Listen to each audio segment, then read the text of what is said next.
Salut à toutes et à tous et bienvenue dans cette nouvelle vidéo. Aujourd'hui, 10e jour des astuces et conseils Flutter et Dart.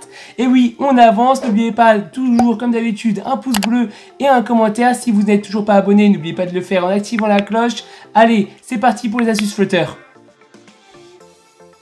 Flutter nous fournit la classe Media Query pour récupérer des informations sur la machine sur laquelle tourne notre application. Ici par exemple, nous récupérons la hauteur et la largeur, mais aussi l'orientation portrait ou paysage. Au passage, j'en ai profité pour vous mettre quelques rappels sur l'utilisation des chaînes de caractères au sujet des retours à la ligne et de l'affichage de variables. Nous avons vu ça dans les vidéos précédentes. Si nous retournons notre smartphone, nous voyons que les données sont bien mises à jour. Rien ne sert de vous dire que c'est vraiment très pratique. C'est parti pour la partie Dart. Aujourd'hui, on va parler des imports.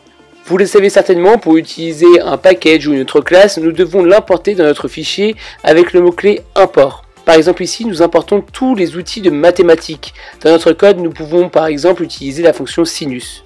Il est possible de donner un nom à notre import. Ça peut être pratique pour savoir d'où vient exactement l'import. Ici, je nomme mon import supermat et pour utiliser la fonction sinus, il faut maintenant écrire supermat.sinus.